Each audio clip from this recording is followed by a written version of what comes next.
Remember, fantasy football never goes harder than in November. Welcome into the High Stakes Fantasy Football Show on the Better Sports Network. I am your host, Eric Balkman from the Fantasy Football Players Championship. You know me from the Road to This High Stakes Lowdown and the High Stakes Fantasy Football Hour, as well as the FFPC, myffpc.com, myffpc.com. Connect with me on X at Eric Balkman, EricBalkman. You can see it right here. Is where you can connect with me. And I want to welcome in my guest co-host tonight. Welcome her back on the show. Hosting again, I think, but I don't know what it was, 7 months after the last time. You know her from Fantasy and Frames, at Fantasy and Frames on the X, at Stacy_Perez 83. On X, it is Stacy Perez. Stacy, welcome in. Thank you so much for hanging out tonight. Yeah, absolutely, Balky. This is so fun. I always love coming on and chatting with you, and this is just like the best part of my night. Yeah. Oh, good. Well, I'm thrilled. Hopefully this will be a great way or the best part of everybody's Thursday night here too. Tom Smith, our good buddy, already checking in. Eric, Stacy, and Thursday Night Football. Great way to kick off Thursday night. Well, it is fantasy football night in America, so I am with you there, Tom. How is the season going for you so far, Stacy, with your teams? So far, so good. I feel like I just like everybody, just really been hit by the injury bug. Had a ton of Nico Collins and Chris Godwin, and was feeling really good about life until they got hurt. And then it's just kind of playing, grab somebody every week, really having to grind those waivers. But other than that, just things have been good. It's been such a fun season. Just looking forward to it every week. I'm almost kind of bummed that we're halfway through. Yeah, it is. It's frustrating. Our mutual friend, Adam Krautwurst, I remember he post on an X, I think the early part of the 2023 season, where fantasy football is kind of turning into a game of attrition. Yeah. Because there's been so many injuries. And I think this year, especially with the receiver injuries are definitely up this year. And he said he didn't like that. And my initial reaction was to agree with him. But now I'm kind of like, you know what? I actually don't mind it. It really tests how deep your roster can go. It tests how good you are at start-sit decisions and exploiting the best matchups.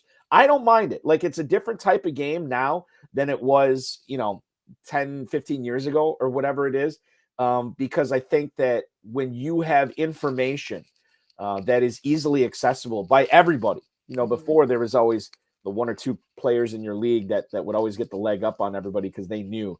Well, yet now you don't really have that anymore, and it's really leveled the playing field, and it's made it more challenging. And quite frankly, Stacy, it's made it more fun.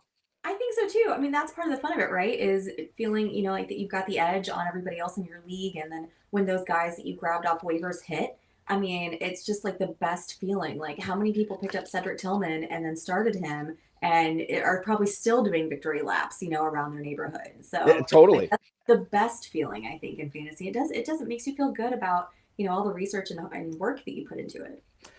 We put in a lot of research and work into the show tonight, and Stacy and I are going to take you all the way up to the second quarter, roughly, of the Thursday Night Football game, which is a banger tonight. Baltimore and Cincinnati. It's going to be a fun one.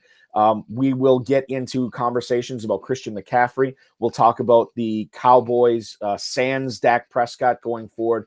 We'll also talk about some of the trades that went down in the NFL. We will preview the Thursday Night Football game too. Mike Gesicki, Justice Hill, Deontay Johnson on the docket there. Stacy has built a Week 10 FFPC Weekly Challenge lineup. We will tear that apart, critique it, or build it up. Maybe it's going to be awesome. Knowing you, it's probably going to be awesome, Stacy. So there won't be much to critique there. And then we'll get into some start sits prior to the end of the show that I know a lot of FFPC players are facing as we head into Week 10. I want to remind everybody, speaking of the Weekly Challenge, you can play right now at myffpc.com, the Week 10 Weekly Challenge. If you thought your time in 2024 was up on building FFPC lineups, you need to think again, because you can go and play with or without kickers and defenses, 10-team lineup or 12-team lineup, enter for as little as $35, win up to $2,500 in 10, 30, or 100-team contests now at myffpc.com, or just scan the QR code that Matt Deutsch has put up on the screen right here. God, I always screw this up. Over here. No, over here. Sorry. Down here. Over there. Yeah. Right below Stacy. That's where the QR code is. Yes, thank you. And you can play there, no stacking. You can only play one player per NFL team. If you want Lamar Jackson, you can't have Zay Flowers. If you want Joe Burrow, you can't have Jamar Chase.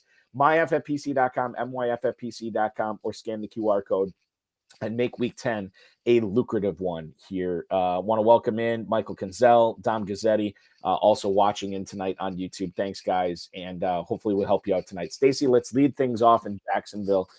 Trevor Lawrence apparently unlikely to play against the Minnesota Vikings this week. Now, the injury that he has on his shoulder is not his throwing shoulder, but he is still receiving a lot of treatment in Jacksonville. They haven't made any decisions for this week, although it sounds like it's not going to happen in week 10. And quite frankly, the quote from Ian Rapoport was weigh options for the future, and knowing where Jacksonville is standings right now, this could be the Mac Jones show, not only for week 10, but forward here. Let's just talk about week 10 right now. And what are we doing with guys like Evan Engram, Brian Thomas, Travis Etienne, and Tank Bigsby? I think is another story, but we can touch on them for sure. But I want to lead it off with Thomas and Engram. I'm still playing Engram. I think most of my leagues I have Thomas in. I'm still throwing him out there with Mac Jones. But do I need to be rethinking that? How is this Jaguars offense going to go against a really talented Brian Flores defense with Minnesota? Yeah, well, first, say hey to Dominic over there in the chat. It was very nice to meet you in Kentucky as well. I think it is Mac Jones time. I was really surprised to see the injury news about Trevor Lawrence right at first, and then even more surprised to see that they're weighing the options in the future, which I don't blame them. They've been absolutely horrific this year. And I wouldn't want to play against Minnesota this week either. So we'll give that to Mac Jones. But I think you just have to kind of downgrade guys like Thomas, Engram. I think you're right. You still are playing them, but you got to downgrade them just a little bit because who knows what Mac Jones is going to look like. Didn't they also sign CJ Beathard? Yes, off the Dolphins practice squad. They have CJ Beathard now as well. Yes. Yeah, so he's back there too. I mean, Trevor wasn't having that terrible of a fantasy season, despite the Jaguars just not having a great season altogether. But, he was averaging like 16.1 fantasy points per game. So that's going to go down, and the production there at quarterback's going to go down for them. So I don't feel super comfortable with it, but given all the injuries and everything this week and bye weeks coming up, I think you have to go with those guys. Also keep in mind too, especially for this week, Minnesota is allowing only the 8th fewest touchdowns all year, so it averages out to like 2.1 touchdowns for opposing teams per game. So not exactly exciting things to see from the Jacksonville offense, like most likely coming up this week. Yeah, and I want to, Matt, if we could throw up, he's already got it up. That's why Matt Deutsch is the best producer in the business. Tom Smith has Trevor Lawrence in the league. His only other quarterback is Jordan Love. So he looked on the wire to see who's out there. He's got Derek Carr, who's facing the Falcons this week, but probably no Chris Olave, and maybe no, who was the other receiver that didn't practice? Cedric Wilson did not practice today so he's a hurting unit. Or you could get Cooper Rush. If you were Tom Smith, what would you do here, Stacy? Because I can't count on Lawrence. It's going to have to be Carr or Rush for him this week. And quite frankly, I don't really have a good answer for him here. I lean towards Carr, but I don't know.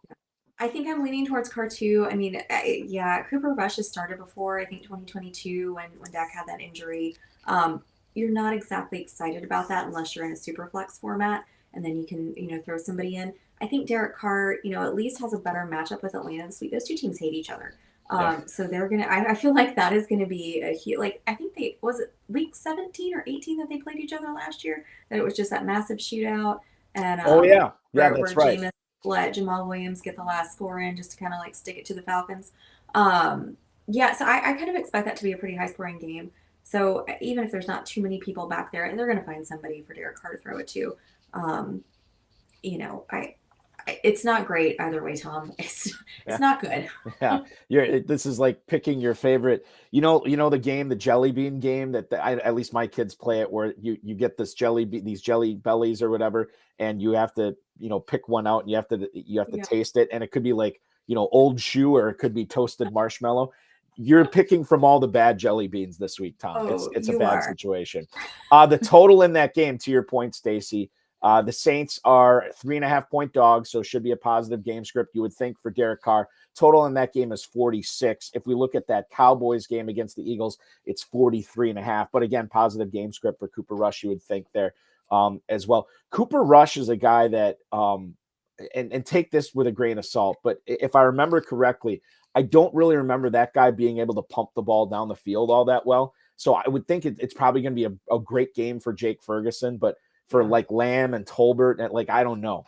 And so Right. and Carr can throw it down the field. Go ahead. Yeah, I was gonna say Lamb's banged up too. He's got that shoulder injury. I mean, they think he's gonna play, but I mean, I'm kind of surprised if he's gonna play, if they're gonna be with their season so bad and then possibly shutting down Dak for a while. Mike McCarthy is begging CeeDee Lamb to tough it out, not to save his job this week for sure. He needs to sweeten that pot a little bit, I think. I'm gonna ask you this. It's not on the show sheet, but one tight end that you may, if you drafted Evan Engram, getting back to this Trevor Lawrence discussion, if you drafted Evan Engram, you probably don't have a better option than him, unless you got Cade Otton, who I would play over Evan Engram this week. This Cade Otton thing has been unbelievable. Mike Evans and Sterling Shepard did not participate in the walkthrough for the Buccaneers today. Otton looks awesome. He looked awesome on Monday night. It's been tremendous. You had him against me in a KFFSC league that was very, very close. And then at the end of the night, it was not close at all. I was so frustrated because in another league in Kentucky, I had Otton and I needed to get him. I needed one more catch. I ended up losing by 0.9. To him. Oh, and I'll share this story real quick because everybody will appreciate this. Stacy, our friend Brad Cruz, Fantasy Assassins. I was playing him in one of the auction leagues this week. I was down by, I didn't think about this. I was down by 0.9 and I had nobody on Monday Night Football. And Brad had Xavier Worthy. And Xavier Worthy got a negative 10-yard rush that put me up by 0.1, and he never got anything the rest of the night.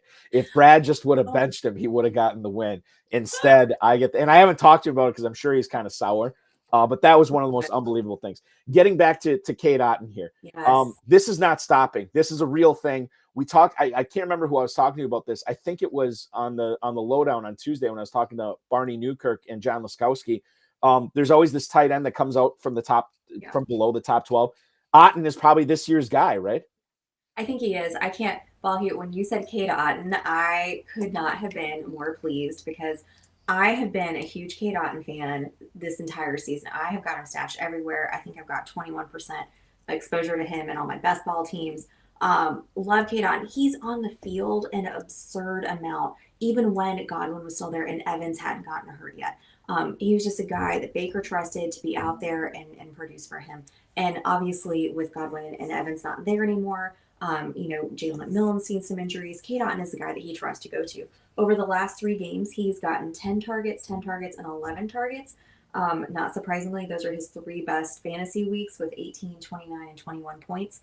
I just have been so pleased with getting Cade Otton everywhere that I got him and then going out and trying to grab him in spots where I wasn't able to quite yet or didn't have, roster space. But I think he's a must start from now on into the rest of the season, is over. And if you were able to get him off waivers, you are loving life right now. Yeah, absolutely. And you think about that too, with the FFPC, with the tight end premium format. I mean, he is such, I don't want to say a league winner, but he's definitely on pace for that right now for sure.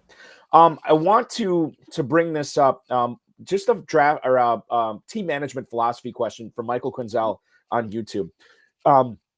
Should I play the higher floor guy if I'm projected to win and a higher ceiling guy if I'm projected to lose my first year and I'm 5-4 in a Fantasy Pros Championship League? So to that end, and I don't know how you do this, Stacy, when you're playing in these national tournaments. Yes, I'm focused in on that week's matchup, but I still like shooting for the moon and playing that higher ceiling guy, regardless of if I'm projected to win or not. Projections are one person or a collection of people's thoughts, right? It's not gospel. And I want to pile up points as much as I can. So regardless if I'm the favorite or not, I almost always want to play the higher ceiling guy when I'm competing for, a 5-figure or 6-figure or 7-figure grand prize. Yeah, I totally agree. I'm kind of in that boat right now where I was looking at tonight, like, do I throw Khalil Herbert in my lineup in a couple places versus some other guys that I've got? And one of my ones that I was kind of worried about was Javonte Williams, who's playing the Jets this week. Right? No, they're playing Kansas City. I'm sorry. They're playing Kansas City this week. Either way, it's still difficult, rushing defense. But, I ultimately decided to throw Khalil Herbert in there just because I think it's going to be a really high scoring game. There's going to be a lot of action in this game. In that particular league, I was like, you know what? We're just going to shoot for the moon. Javonte Williams was my least impactful player on that squad. He just mattered the least out of everybody that I had. So I was like, you know what? We're going to go ahead and take a flyer on Clover, see how that works out. And so that's kind of my philosophy when you're looking at, who you're starting, who you're sitting for, the week. And it always gets dicey too. I mean, these next 2 weeks are going to be brutal. I've been trying to look ahead as much as I can and try to make sure that I'm patching up future holes in my roster with 6 teams on bye next week.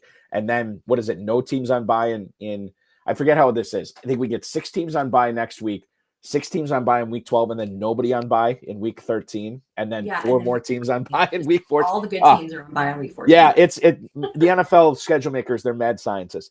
I think they hate fantasy, really. I think whoever does the NFL schedule, I think they lost in their fantasy league several years ago, and they've just been bitter, and they're taking it out on everyone else who plays fantasy every single year. They're like, who are the good players? Let's put them on week bye in week 14 every year. You know what? The other thing too to think about it is like they probably, the schedule makers, I would say probably assume like, well, fantasy matchups. I mean, those aren't decided till the championships. They're not decided till like week 16, but they're not aware of like the FFPC or the KFFSC, where that we still got league championships going on in weeks.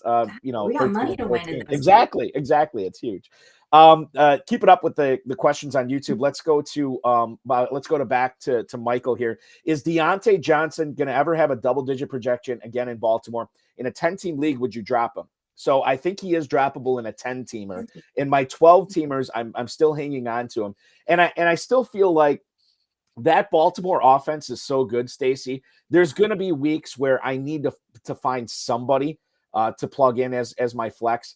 And even though Johnson has to deal with Mark Andrews and Derrick Henry and Zay Flowers, I still feel like he's relevant, and I still would feel okay about flexing him out. Now, the days of him being a top 20 guy, which is what he was in Carolina, that's gone for the rest of the season. But he's in a much better offense. The spike weeks might pick up a little bit here.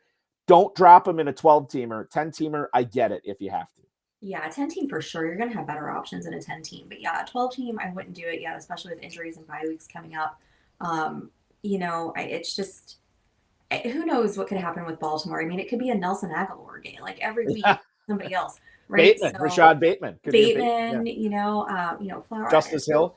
Yeah, Justice Hill. So, and there's always a chance that Deontay Johnson, I mean, he is very talented. So there's always a chance that he comes in and has those better weeks. But he's been so boomer bust this year. I mean, he's either going to go, just a ton of points, kind of like a Gabe Davis. That's how I always think of when I hear boomer bust. That's always my first, like, there's a picture of him in the dictionary under boomer bust. It's Gabe Dave. But Deontay Johnson, I feel like it's had that kind of year too. So. Tom Smith has a question. Do you think, and we'll get into more Mike Gesicki talk in the second segment here, but I'll bring it up right now. Do you both think Mike Gesicki is a safer play tonight than TJ Hawkinson this week? Unequivocally, I do. No T. Higgins tonight. Gesicki's basically been the de facto second wide receiver on this team. And the total T. Higgins handcuff. Yeah, exactly. Yeah, weird to think about, but yes, he is. That total on that game is 53 tonight. Burrow and the Bengals are 6-point underdogs, so I think Gesicki's in for a big game. I still don't know how far Hawkinson is along to be getting quote unquote regular snaps in Minnesota. So I think there's a lot more to like with Gesicki tonight than Hawkinson. And Michael said, well, why don't you just play both of them? Well, he's already got George Kittle. He can only flex out 2 tight ends in this league. So, but yeah, I love Gesicki over Hawkinson this week. I do too. Absolutely. Huge Gesicki fan this week. He's been just absolute clutch when Higgins is missed. I think he scores like it's 15 points per game when Higgins is out. So, I mean, you've got to, if you have him, you have to start him tonight. If for no other reason, to enjoy the end zone gritty if he catches a touchdown tonight, which is always a highlight for me. Enjoy or cringe, either one. Yeah. They scored 79 total points in that game in week 5. So I think they're just going to absolutely blow that over. We could see like 20-something to 20-something by the time we sign off tonight. You never know. Oh, easily. Ian Rapoport had this report earlier this morning, and this one really caught me off guard, Stacy. The Carolina Panthers have extended the contract of running back Chuba Hubbard to the tune of 4 years and $33 million. 773 yards from scrimmage, 6 touchdowns in 9 games this year, 17.7 touches per game this year. That's a career high. And it all makes perfect sense. $15 million in guaranteed money. he can earn up to $37 million in incentives. Hey, I get it, why you'd want to pay your running back. What I don't get is that this running back that just got paid by the Panthers is teammates with a guy that Carolina just used a second-round pick on in Jonathan Brooks. They have not yet seen him this season. Is this a commentary on what they think Jonathan Brooks is? Is this a commentary on how good they think Brooks is? Is this a commentary on whether they may have made a mistake in drafting Brooks? I don't know. Maybe I'm looking too far into this, but quite frankly, Stacy, I'm kind of at a loss now in Dynasty, not sure what to do with Hubbard, not sure what to do with Brooks, as one got paid and the other one got invested a lot of draft capital into. What do you make of this Carolina running back situation going forward? Because it changed on its head today. It did. Well, just think a couple of years ago, how much did they pay Miles Sanders to come, from Philly? So I think it really has more to say about who's running the show in Carolina, really, than the talent in these guys. I love it when guys get their money, and Chuba Hubbard definitely deserves it. Love to see that. I think Jonathan Brooks is still going to be a great running back in the league. Probably could have gotten a ton for him if they traded him at this point, if that's what they were going to do, just pay Chuba Hubbard. But, I don't know that a lot of what they do makes a ton of sense. And I don't know that I'm taking anything away from that about who's going to be the guy, who's going to be, relegated to a secondary role, just based on what they pay them. I think with that specific team, I think it's hard to kind of read the tea leaves there based on how they pay people. Right. Okay. And going forward, I mean, listen, it's good to have talent, on your team. And chances are Hubbard and Brooks are not always both going to be healthy at the same time, which makes the other one a very viable play, whether you have them in season long or the FFPC Weekly Challenge. It makes sense. Permar, we will get to the I just saw this Jermaine Burton report from Jeremy Fowler. I guarantee we will get to that in the second segment. Michael Kinzel also has a flex question. He has Joe Mixon and Saquon Barkley already starting. Should we be telling him to start DeAndre Swift this week against the Patriots, or Tyrone Tracy this week at Carolina in Germany? By the way, get your lineups in Saturday night. We got a 9:30 a.m. kickoff from Germany on Sunday. I happen to like Swift a little bit better than Tracy this week. That's what I would encourage him to do. Stacy, do you like Swift or Tracy better in week 10? I think I have to go with Swift in this one. I don't necessarily trust the overseas games. I always think that what we think is going to happen, what's the most obvious answer, and then something crazy goes wrong. Right. For there, it's never who you think it's going to be. So I love Tyrone Tracy this year. Absolutely love him. But I think if we're talking those two specific players this week, I think I got to go Swift. You are going Swift, as am I. I think that is the strong choice, or the best play there. So go with God on that one, and hope for the best, Michael. I want to talk about Christian McCaffrey, who is in the news this week because he's probably going to be making his debut. In fact, Kyle Shanahan said about a half hour ago on KNBR in the Bay Area, Kyle Shanahan expects Christian McCaffrey to play against the Buccaneers. This is not a, hey, we'll see, hey, he's feeling good. No, he expects him to go. McCaffrey has been practicing without pain, according to Shanahan, and could be ready for maybe something more than just a few cursory snaps here or there. 15 touches, maybe 20 touches, maybe. Even if he's around that 15 area, I'm playing McCaffrey. Running back is hard to come by, especially one with the upside of McCaffrey this week. I think if you have him on your team, I know he's missed the whole season. It feels weird to start him when you have no frame of reference for 2024 for him, but he's so talented and the offense is so good, Stacy. I am playing McCaffrey everywhere. Oh, 100%. I mean, it's Christian McCaffrey. He's your 101. You probably took him at 101. He's been practicing all week. I saw some videos of him practicing today. He said he could have gone last week, but they were just being extra cautious. I really didn't think he was going to play at all this season. So the fact that he's back now, if I've held on to him this long and I'm still, in the playoff run, I'm absolutely starting him. Mm-hmm. You've got to feel pretty good about it. I mean, the Bucs are allowing 130 yards rushing per game. And it's Christian McCaffrey. I mean, they're going to be relying on him. Jordan Mason's a little banged up. He's, kind of coming back there, but there's no way that you're benching Christian McCaffrey this week. I'm glad you brought up Mason, because that's the next step in the Niners backfield, potentially. I think it was Bill Hollywood on here last week and I was talking to Kev Wheeler about players I would drop for, some of these other running backs. And I mentioned Isaac Guerendo as a guy I would drop. And Bill Hollywood posted in the chat, he's like, I wouldn't drop Guerendo yet. And I did drop him in a couple leagues. I kept him in some others. And I actually got him back in one league. How do you handle this backup situation with the Niners? Jordan Mason, full practice yesterday, and then he's downgraded to a limited practice today. If you only have the possibility of one of these guys taking up a spot on your roster, would you rather it be Jordan Mason? Would you rather it be Isaac Guerendo? The talent we don't question with Mason. It's the health that we're questioning right now. For sure. And I think at this point, I think you just have to tell Jordan Mason, thank you for your service, but we're going to put you on the waivers right now. Because Isaac Guerendo just looked absolutely explosive in week, 8? 8, because they were on a bye last week. So week 8 looked fantastic. Since week 4, Jordan Mason has not gotten above 10 fantasy points per game in a PPR format. So something to be a little concerned about, too, is that he did come on the scene, absolutely, blew up fantasy for a couple weeks. But then the last few weeks that we've had to use him, he's really been no more than, like a flex, and kind of like a not super exciting flex at that. So, if I've got this situation that I'm looking at, you've got CMC coming back, he's going to be the guy. It's not like they do a committee there in San Francisco. So you're looking at who can I stash as a potential backup just in case something goes wrong with McCaffrey.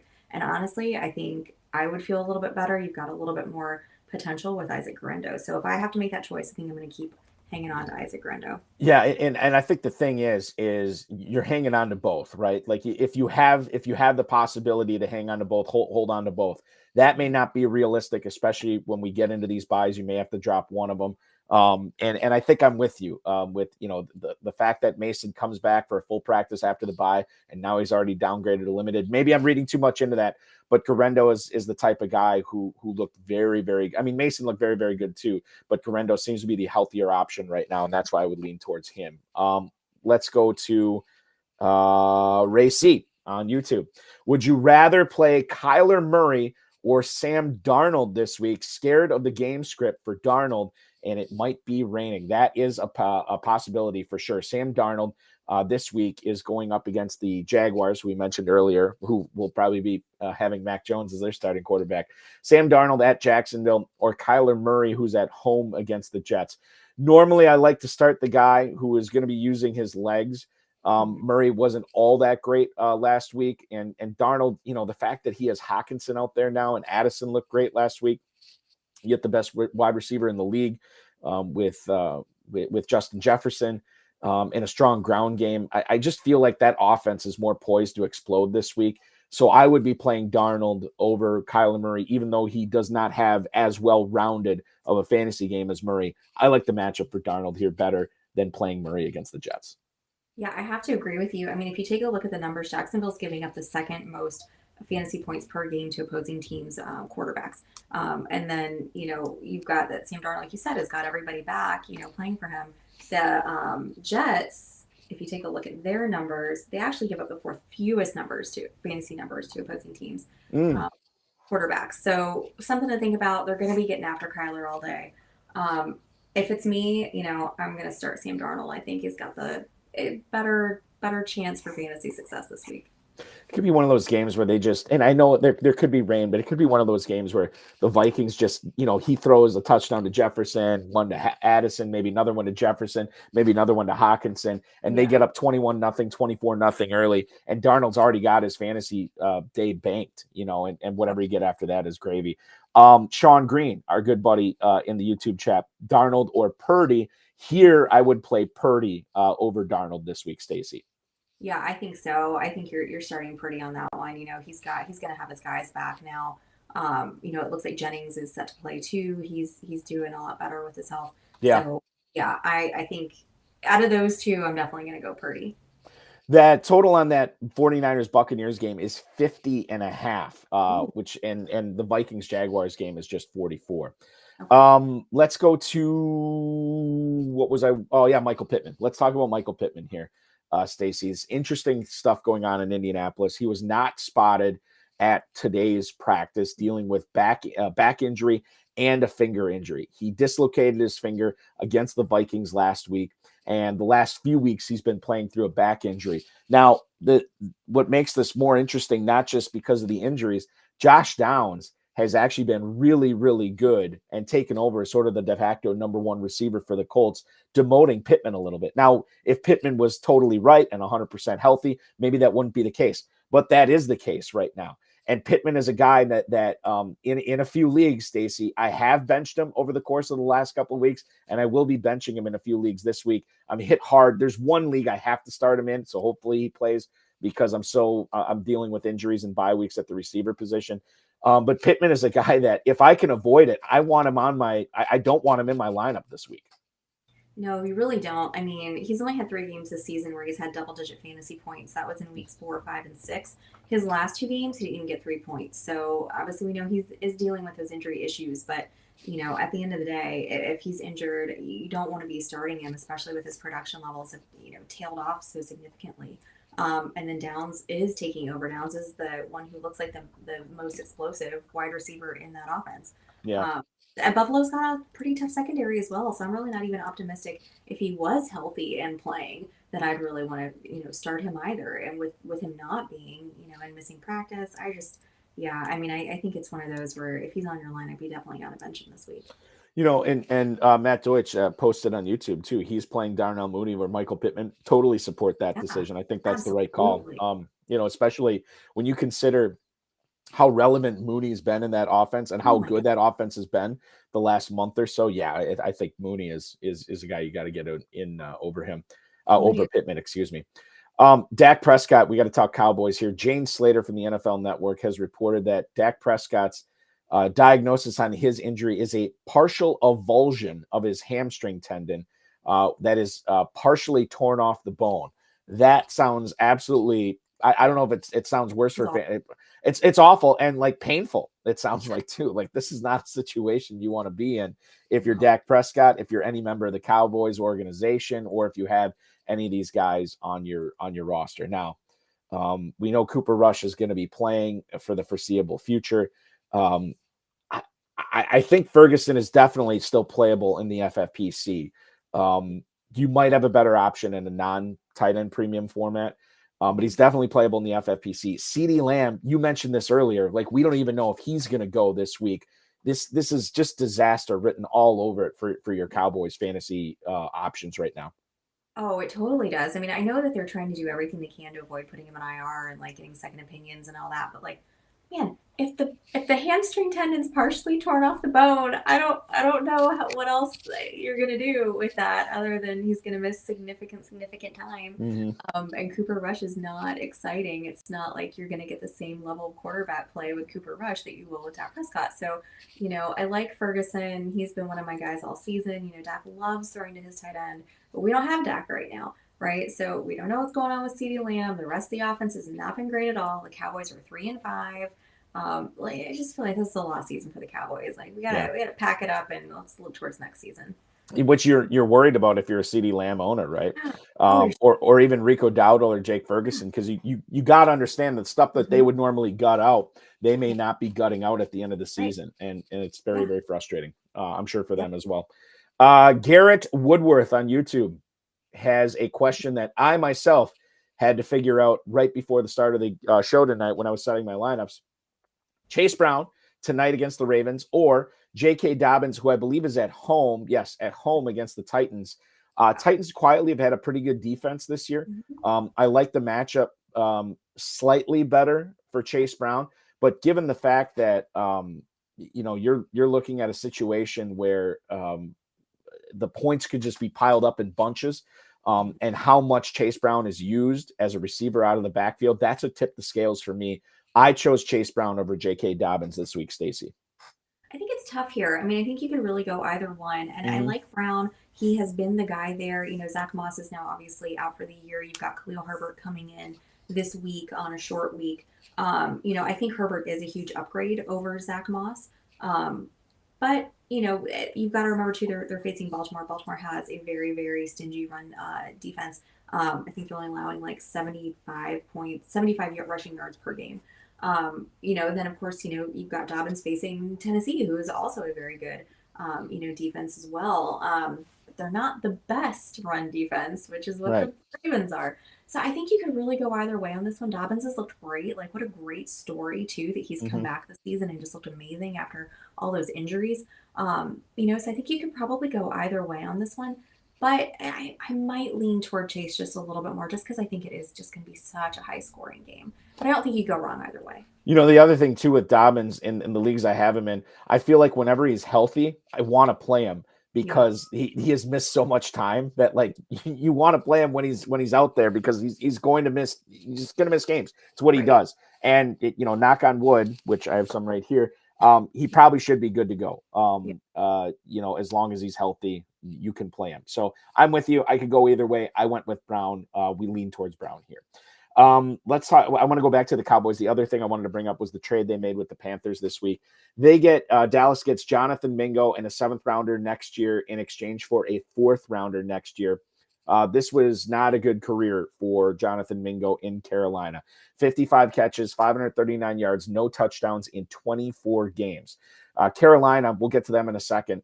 But Dallas, is Mingo worth picking up given that, we don't know what's going on with Cooks, given that this might be a sign that they're not thrilled with Jalen Tolbert as the number 2 receiver there. Did you go out and pick up Mingo in any of your leagues, Stacy? I did not. I really liked Mingo coming out of Ole Miss. He was very much in that kind of like AJ Brown, DK Metcalf kind of mold. Like they. I have a friend last year that said like Ole Miss has a type in their wide receivers, and they're all like built the same way. Right. But like he really hasn't done anything of note the last 2 seasons. You've got Xavier Legette coming in and playing extremely well, so you can't even blame it on just like a bad offense in Carolina, right? So I just don't know if this changes anything in Dallas. You've got the change coming in with Cooper Rush. Like, I really don't know that this makes a huge difference at all. And I don't think we were really looking to pick up anybody on the Dallas offense. And I don't know that Mingo coming in changes that at all. I don't think he's somebody that I'm looking to go get right now. You've got much better options out there, I think. And I mean, he's probably not even relevant at least until Prescott gets back, which may Right. not even happen this season, depending Exactly. upon how Cooper Rush does and whether they're able to stack up a few wins to get back in the playoff race. Yeah. Carolina, do you have a favorite receiver there? Adam Thielen, Jalen Coker, now Xavier Legette as well. Is there anybody that we should be paying attention to there now that Mingo is gone? I think It's Legette for me. I mean, Adam Thielen is, older. He's on his way out, the door. Jalen Coker's great, but I don't know that you can really trust the Carolina offense just yet to be anything consistent. Xavier Legette is the closest thing to consistent I think they've had Mm-hmm. so far. He's, just absolutely just been really great, coming out of college this year, his rookie season. And I mean, he's a guy you can throw in. I threw him in a little bit in the beginning of the season and totally got burnt. There's a couple games where he put up a 0 and but I think he's really kind of come on. He's gotten a little bit more comfortable in that offense. I feel like Bryce Young is getting a little bit more comfortable in that Mm-hmm. offense. I think this week though, it's how the overseas games give me a little heebie-jeebies. So I don't know that I'd really trust him this week, but you might not have another option. So if you have to start anybody in Carolina, for me, it's at least in their passing offense, it's going to be Legette. We talked about the Niners earlier, Stacy. I want to briefly go back there because I got into a conversation with one of my my local fantasy football show, the co-host that I do it with there. He likes Ricky Pearsall going forward, and I said, "Yeah, I can see that, especially for dynasty purposes." But let's not forget about how big Jawan Jennings was when Ayuk was missing and when Samuel was missing or whoever it was. Maybe when both of them were missing, putting up like a 40 or 50 point week or whatever it was.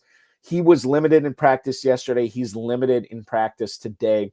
Tampa Bay is who he gets this year or this week, excuse me. And that can be had. That defense definitely can be had.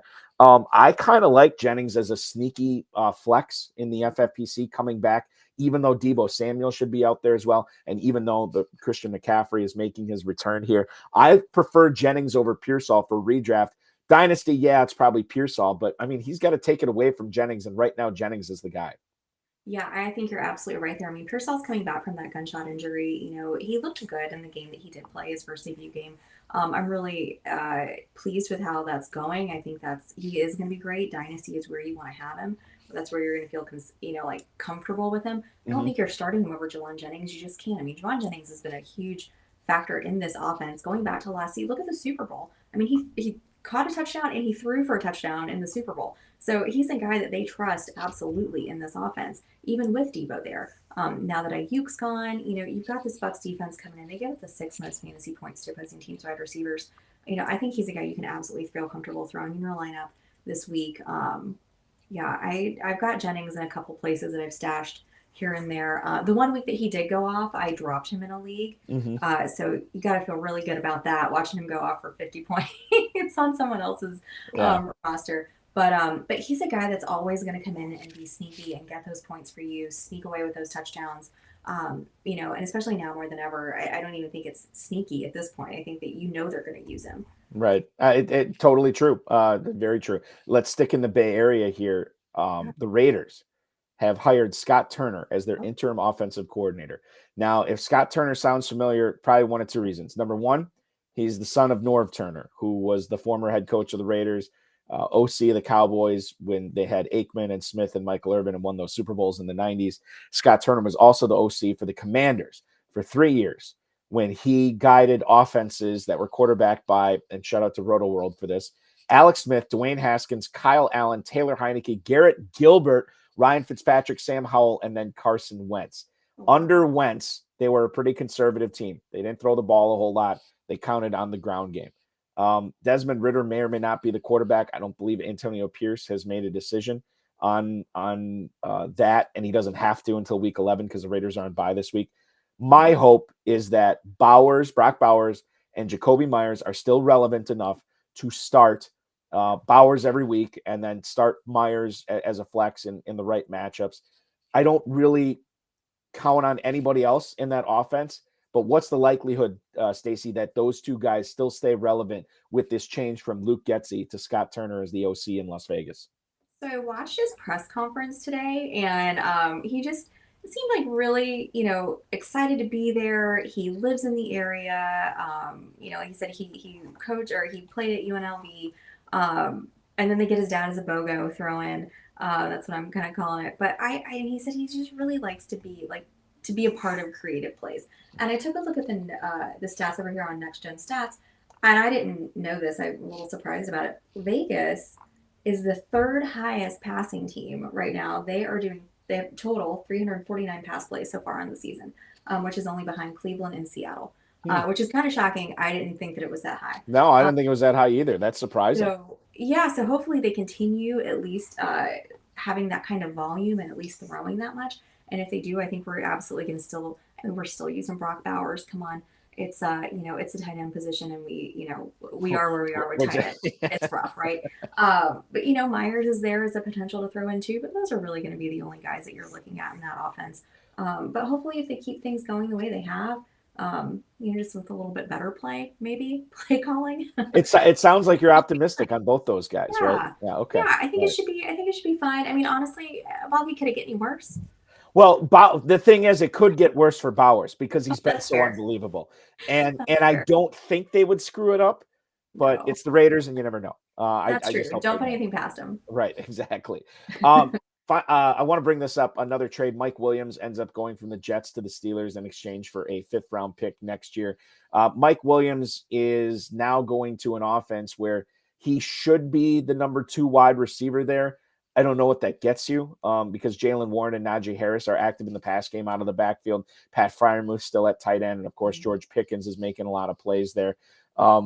Mike Williams is a guy that I might have put a few bids on, like keep him honest bids. I may or may not have gotten him. I don't know. I know I'm not playing him this week.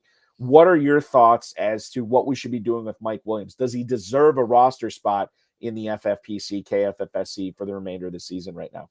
I think it's going to depend on how many people you have injured. So if you're dealing with a lot of injuries, I think you could throw a couple dollars on him, see if you can get him some places. But altogether, he's not the most exciting player that's out there. He didn't exactly light it up with the Jets. And I know you could say, oh, he and, Aaron Rodgers didn't really get along. It seemed like there were some, issues there. But I mean, come on. If he was out there showing that he could, come down with the ball and get it, Rodgers would have been throwing it to him. Right. So I'm not really buying that whole, line of thinking. The Steelers pass at the 2nd lowest rate in the league at 47.3. Okay, so just because you're the second wide receiver in that offense does not mean anything to me. You've got Pickens there to deal with, and then a whole lot of other people that Arthur Smith is going to get it to, probably named Darnell Washington and Mecole Pruitt for all you know. Yeah. So, that it's not really doing anything for me with him going to that team in particular. If he went somewhere else, there's a little more opportunity maybe. But yeah, the Steelers, I think it's going to be a swipe left for me on that one. His best football is behind him, and to your point, he goes to an offense that has maybe whatever it is, the second smallest passing pie, for lack of a better term, in the NFL. And even if he gets a significant piece of that pie, it's still a very small dessert. You're not going to get much enjoyment off that if you have Mike Williams. We have a Thursday night football game that we are about 35 minutes away from. We'll step out and take a quick break. When we come back, we're going to be talking about the Khalil Herbert impact on Chase Brown. We're going to talk about this Jermaine Burton news that Permar brought up tonight, and we'll talk a little bit about the Ravens and how Mark Andrews might be in for a huge night. She's Stacy Perez from Fantasy and Frames. I'm Eric Balkman from the FFPC. Don't go anywhere. We roll on right after this. We're telling ourselves happy stories about players we want to pick, less happy stories about players we don't want to pick. And part of that is being ready to abandon our own carefully crafted narratives when it's time to abandon them, right? Like, bail, this was not working, So like we come in with super hard opinions, and sometimes they work out and sometimes they don't. The better fantasy players are the people who acknowledge quickly that, hey, this isn't working out. Doesn't mean you have to abandon a player, but it means you have to abandon the approach, and maybe you have to go with a different player. I mean, if people were playing Stephon Diggs last year down the stretch, they were only playing him because his name is Stephon Diggs. You have to be ready to acknowledge, hey, this guy's not getting the job done. I did it. Bloom and I had a big discussion about this last December, and I'm saying you can't play him right now, right? And I know that's a hard decision to make, because why? FOMO. We're going to miss out on that big game. The minute I sit this guy down, he's going to have the big game. Well, maybe. But also, while he is not having great games, there are other guys on your roster having great games. And I think that's to me, the hardest thing about fantasy is like, when do I divorce myself from my narrative? When do I tell when do I acknowledge my happy story is not coming true? I need to figure something else out. And the people who are good at that are the people who are good at fantasy football. High Stakes Fantasy Football Show rolling on here on the Better Sports Network. 8 minutes until the top of the hour. She is Stacy Perez from Fantasy and Frames. Stacy, tell us what you're doing with Fantasy and Frames. I know you've done a lot of shows with them over the last year or two. What else are you doing with them right now? So I'm doing waiver shows right now on Tuesdays at 8 o'clock. We do the waiver show there. And actually, this year I forgot to tell you this, I started doing a Sunday tailgate with Player Profiler. I did know that. Yes. Yeah. So that's been exciting too. So I've been doing those two shows, a Sunday show and a Tuesday show. And that's where I've been spending the majority of my time, especially with waivers just being such a grind this year. Been spending a lot of time doing that. But yeah, so that is where you can find me on Sundays and on Tuesdays. So the Fantasy and Frames YouTube channel, right? And then Player Profiler on YouTube as well? Yes, sir. Okay, got it. Perfect. What's that like working on Sunday? Like, I'm always freaked out. I used to do a show. We used to do a second High Stakes Fantasy Football Hour show on Sunday mornings prior to the games. And I was always freaking out about my own lineups that I couldn't really give it. Like, that's got to be kind of like a mind. I don't know what the right terminology is, but my mind would be swimming with everything going on. How do you handle something like that? That's crazy to me. Oh man. Well, thankfully, the tailgate show doesn't go on until 7:30 at night. Okay. All right. So I'm sorry. Yeah. So you are recapping rather than setting everybody up. Yes. Got it. Okay. Yeah. So we're doing the little Sunday night football, preview, kind of going over all the day's action and everything. So from 3 o'clock until 7, I'm locked in trying to get all my stats everywhere. I've got the red zone going over here. One side I've got the local stuff over here. So it is a little chaotic, but I absolutely love it because it makes me make sure that I get everything that happened during the day on my sheet and I know exactly what's going on. Let's tell, because you are good at doing the Sunday night pregame. Let's do the Thursday night pregame now with the Bengals and Ravens. I want to kick things off with Khalil Herbert, his impact on Chase Brown. Permar99 already posting and watching pregame warmups. It seems like Khalil Herbert is going to have some kind of a role. Not to the point. Now, did you say earlier you're starting Herbert this week? Yeah, I'm starting Herbert this week. Balky, Right. listen, I am a 0 RB drafter in the worst kind of way. Yeah. And so when you do stuff like that, you live by the sword, you die by the sword. So here we are. And you still may be living by the sword. Like, we'll see what happens with Herbert tonight. This could end Exactly. up paying. Like, if he gets 10 points, you're going to be thrilled. If he gets in the end, if he falls into the end zone, I will be so happy. I mean, I got a little note on my phone today saying that he's been just aggressively working to get caught up with this offense. Yeah. And that's all I needed. So and that's the thing. Like, I think most people are probably not playing him. I did try to pick him up in, like, he was like available as a free agent in like 5 of my leagues. I didn't even check to see if I got him in any because I wasn't planning on playing him this week. I did have to look at it though tonight because I'm in a bad spot in a few leagues and where I might have to play Herbert. Did not come to that, but I just think the majority of people are looking tonight, not necessarily what Herbert can do for them, but what Herbert is going to do to Chase Brown. And for me, I don't think there's any league, and I have Chase Brown in probably like 9 leagues. I want to say 8 or 9 leagues. He's starting for me everywhere. The addition of Herbert is not dissuading me from playing Chase Brown this week. No, I think you're definitely playing Chase Brown. I mean, he's earned that this year. Mhm. He's absolutely earned a starting spot in your lineup, no matter what the matchup is. So I think you have to start him. I think with Khalil Herbert, for me, so far in Chicago, he had 8 carries, 16 yards, and a touchdown. The Bears are only rushing 43% of the time there, and when they were doing it, they weren't even that effective. They had a lot of guys back there with Swift, Johnson, even Travis Homer is still back there, and then you got Caleb Williams running around. So, I think for me, like Herbert going to, the Bengals, when you take a look at that running back room, it's literally Chase Brown and Zach Moss. And now Zach Moss is gone, out for the season. Zach Moss was getting 35% of the carries. So if you're telling me that Khalil Herbert's going to come in and get some kind of something like that eventually, I am absolutely happy to put him in lineups and see where that goes. But I don't necessarily think that he comes in and gets any more than that. It affects Chase Brown any more than it was with Zach Moss back there, although I do think that Herbert's probably a little bit more talented than Zach Moss. Let's talk about we talked about the backfield. Let's talk about the wide receiver room. And this is what Permar was kind of referring to earlier. That's Jeremy Fowler report for ESPN. That Jermaine Burton apparently had a locked in week of practice after he was the healthy scratch in week 9 for missing the walkthrough on Saturday. And the Bengals are, quote, counting on him to be a factor, end quote, against the Ravens. No T. Higgins. We know this tonight. This does not make me feel great. Similar, like Jimmy Williams just pointing out, Khalil Herbert has that bear and I'm expecting a TD. He jokes about that. Well, maybe he's not joking about that. But if Herbert was to steal a goal line touchdown from Chase Brown, like that would be awful. Because now we'd have to factor that into whether we're playing Chase Brown in future weeks. Similar to what happens if Burton is coming out of nowhere tonight and he catches 5-6 balls for like 70 yards and a touchdown, because that's probably not going to hurt Jamar Chase. It's probably going to hurt Mike Gesicki, and now we have to rethink Mike Gesicki a little bit. I'm still playing Gesicki in every league I have. In fact, I'm starting him over like Jake Ferguson we talked about earlier, TJ Hawkinson. I have him over Dalton Kincaid. I'm playing Gesicki over this week as well. So I think when we talk about the whole Jermaine Burton thing, you probably got to be in a bad spot in order to play him. I understand that this is good for him tonight. Still very, very hesitant to play him tonight, even without T. Higgins, Stacy.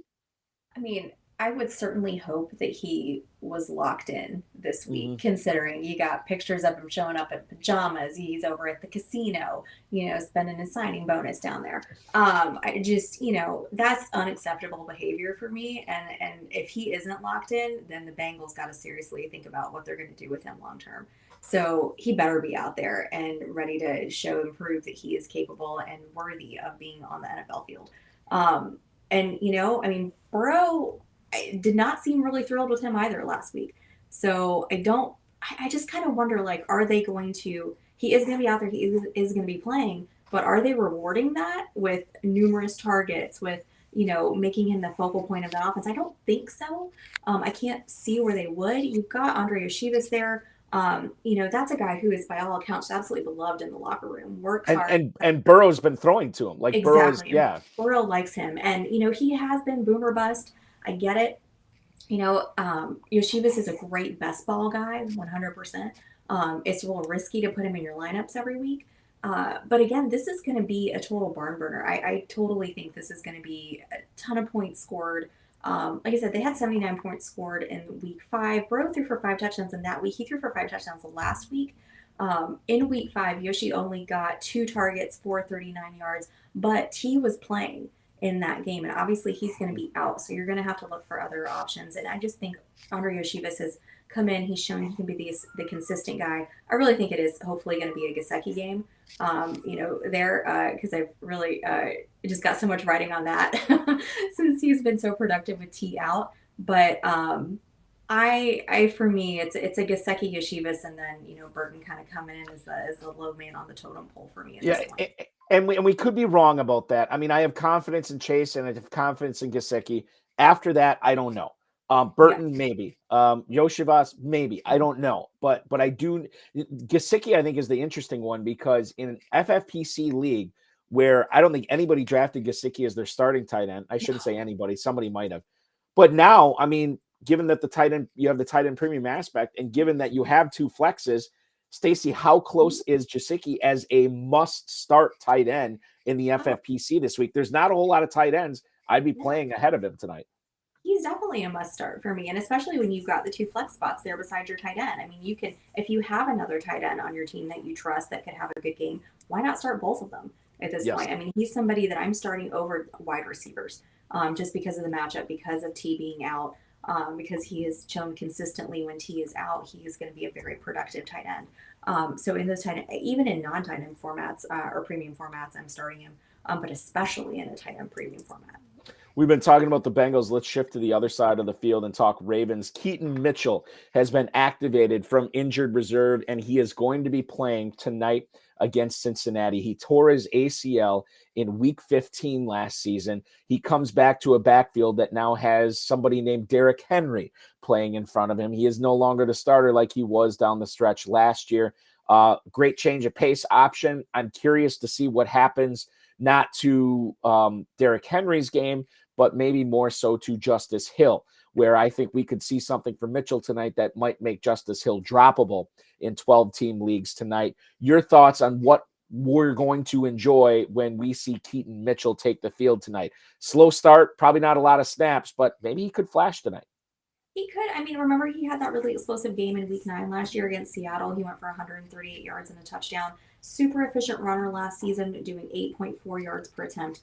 So I liked what I was seeing from Keaton Mitchell last season. Very excited for him to start the year here in week 10. It's the Derrick Henry show forever and always in Baltimore right now, right? But he could come in, he could get some, points there. Henry does have to rest every once in a while. But Justice Hill, I think for me, where his usage really comes in is not so much in the rushing game because he's only got 119 yards total this year. He's rushing 3.7 yards per attempt, no touchdowns. But where he shines more is in the passing game. He's got 272 receiving yards or 2 touchdowns. He's got more yards than Isaiah Likely does at this point. Given that there's so many teams on a bye this week that have good running backs with, Green Bay, I was going to say Vegas, but really not so much Vegas, Cleveland, Seattle, you might have to flex Justice Hill and throw him in this week. But that's kind of where his usage and where his production is going to come from. So, I think they've got a lot of good, talented players there in Baltimore in their backfield. I think they all have different uses, which makes them all a little bit, it makes it hard to decide who's going to be the fantasy relevant one, every week. And obviously I'm not talking about Derrick Henry because he's fantasy relevant every week. Right. I would ask you whether Justice Hill is flex worthy. I'm not going to ask you whether you should start him at running back because in one of my KFFSC dynasty leagues, I have to start Justice Hill, not as a flex, but as a running back. I have Alexander Madison on bye, Zach Moss now on IR, and then Trey Benson and Jalen Wright just not doing enough. So I'm hoping Hill catches a touchdown. I think he is flex worthy tonight. It sounds like you're playing him in at least one lineup as well, Stacy. Total is high, 53. We're just hoping for a touchdown for Hill. He has 2 games already this season with 6 or more catches. He has not hit that 6 threshold since September, but maybe tonight's the night the stars can align. I wouldn't advocate Hill being a flex, but I think he could be if you need it. Yeah, if you have to, I actually am starting him in a fantasy pros team Oh, this week. go. Yeah, so I'm right there with you, Balky. But yeah, I mean, I think he's flex worthy this week. I think you can do it if you need to. I don't think it's the worst thing in the world. He does have some upside there, and he's gotten in the end zone. So yes, you could do it. You probably don't feel great about it, but it's not there are worse things, I think, than having to play Justice Hill in a game that's going to be a shootout. Yeah, I mean, if the total on this was like 39 or something, I'd be like, oh God, this is going to be awful, But 53, yeah, I can get on board with just about anybody in a total of 53 points. Speaking of just about anybody, Deontay Johnson, in his debut with the Ravens last week, did not see any targets. He logs 13 snaps. John Harbaugh said before the game he wanted to get 10 to 15 snaps for Johnson. He was right smack dab in the middle of that. This is a short week. I don't know how acclimated he is to that offense even still. Zay Flowers is running about as pure as he ever has in his career. How do you think Deontay Johnson impacts Zay Flowers' numbers tonight? For me, unless you have the elite of the elite at receiver, you're still going to play Flowers. But what are your expectations for these two guys tonight? Again, in what should be a high-scoring game. I guess my concern with Deontay Johnson, right, is that Steelers were okay with saying, see you later. You got Carolina that parted with him after 8 games, so that's not great either. So, he just keeps kind of moving team to team to team. He hasn't had a 1,000-yard season since 2021. He could go 8 for 100 yards. He could go 1 for 17 yards. Those are actually stats from this season.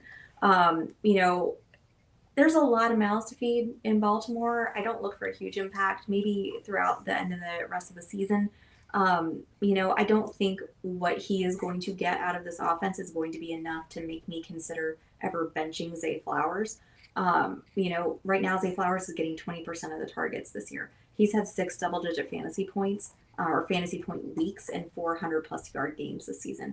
I don't necessarily think that Deontay Johnson's going to come in and cause a significant decrease in that kind of production from Zay Flowers.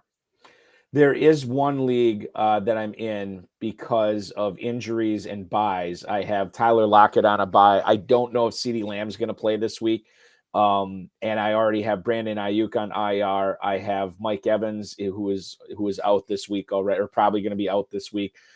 So I am playing both Zay Flowers and Deontay Johnson on that team, which is going to be interesting. I do have Lamar Jackson as my quarterback, so I'm rooting for the Ravens to score 40 points tonight, and that team could be in pretty good shape. We'll see what happens. Maybe Jamar Burton or Jermaine Burton's available. You check waivers. Oh yeah, that's what I'm.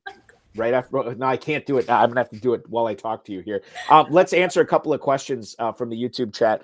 Prime GTSS has Joe Burrow, Saquon Barkley, Devon Achane, Tyreek Hill, Jamar Chase, Kyle Pitts, AJ Brown, and Cooper Kupp. Unbelievable lineup. I think he's just bragging. No, you don't put Hopkins or Mooney in. I would play all those guys over Hopkins and Mooney. Prime GTSS watching us on Twitch tonight, which is awesome. Let's see. Ken Walker is on bye for Michael Kenzel. He has to use Devin Singletary or Roschon Johnson. Which one is a better start this week? Again, Michael, I think we share the same thoughts as you. We don't like this at all. I lean towards Singletary here, even as good as Tracy's been. It is a Europe game, which I think you want the craziness if you have to start Devin Singletary, right? Or Roschon Johnson. I lean towards Singletary, but I could go either way on this, Stacy. I think Singletary for me. I think he's proven a little bit more than Roschon has so far, and you definitely want to be the Elmo with the flames in the background with the chaos. Exactly. You've got to start those guys. That is the logo for the NFL Europe series. Is you have Elmo with the flames in the background? Yes. Well chosen. The question we got from Jimmy Williams with getting back to Deontay Johnson, with Isaiah likely out, will Johnson see more work? I don't necessarily think one affects the other. I think it's possible that he could, but I think the difference is really negligible there. I'm not really seeing whether likely plays or not. I mean, Permar pointed out last week he ran 6 routes. That's not great out of 13. Full back there. Yeah. Yes, exactly. You got. Didn't he catch a touchdown from Lamar Jackson? He did. He did. Yeah. Oh yeah. When we talk about Mark Andrews, I got some Charlie Kolar stats for you too. Yeah. Okay. Perfect. Well, let's without further ado, no likely tonight. Mark Andrews, again, my local co-host, he thinks Andrews is going to go off tonight. Let's talk about the Charlie Kolar aspect here with no likely. How does that affect Andrews? How does it affect Kolar? So in week 5 when they played the first time, and I love that they've already played each other. So now I have all these stats I can go back and look at from the last time. So Mark Andrews went 4 for 55, 0 touchdowns. The reason why he had 0 touchdowns was because Isaiah Likely and Charlie Kolar had 3 touchdowns in between the two of them. So listen, now Andrews only has Charlie Kolar to contend with. So I'm not sure who's going to get in the end zone. I feel like it's going to be Kolar in the most inconvenient way for fantasy managers because of course it would be. But I think Andrews is definitely going to get his. He has come on a lot more in the last few weeks. His numbers are not pretty, right? He's tied 22nd overall in receptions. But he's made up for that with getting in the end zone, okay? He's got 4 total touchdowns, tied at 3rd overall in the position, which is wild that he's got 4 touchdowns, and that's 3rd at the tight end position, okay? But do you know who he's tied with for touchdowns, Balky? Charlie Kolar. I don't know. Kate Otten. Oh, Kate Otten. There you go. That makes more sense. Yeah, exactly. We're just bringing it back to Kate Otten. Yeah. The rich man's Charlie Kolar, aka Kate Otten. I was looking for the quote and I found it too. When Kolar caught that touchdown after the game, he said, "It's quote, it's beautiful.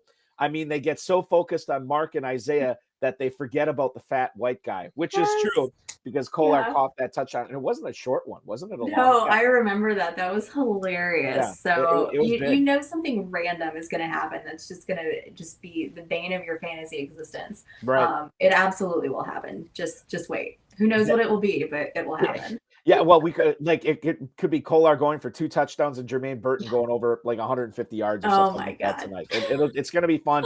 That game will kick off in about 4 minutes here. We'll tell you, you don't need to watch it. We're going to tell you all the meaningful plays that are going on while Stacy and I go all the way to the top of the hour here. That is your Thursday night football preview. Make sure you lock in those lineups here in the next couple minutes. Let's lock in a lineup in the FFPC Weekly Challenge. As a reminder, if you want to play in the FFPC Weekly Challenge, you can do so at myffpc.com, myffpc.com, or scan the QR code on the screen right here, right in front of Stacy. You can scan that. That'll take you right to the FFPC Weekly Challenge entry site where you can register and get your teams going. You can play for as little as $35. You can win up to $2,500 as well.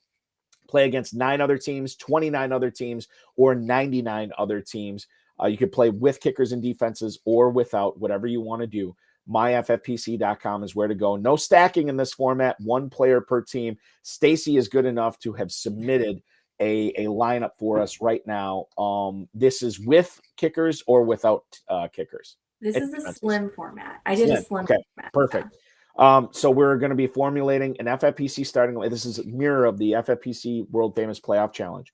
1 quarterback, 2 running backs, 2 receivers, a tight end, and 4 flexes here. Let's go with, well, I'll tell you what, Stacey, you already formulated the team. How do you want to start this off? You want to just kick it off with quarterback? Fine by me. Yeah, so I picked Josh Allen for my quarterback. I just feel like there's not really too many other guys that I would want from Buffalo. And feel as confident about them getting their points as I'm going to feel about our boy Josh Allen. Keon Coleman is kind of on the mend this week. Like, he hasn't been practicing. Dalton Kincaid's been a little iffy there, hasn't really been blown up. James Cook, you could definitely do that. He's a little touchdown dependent, though.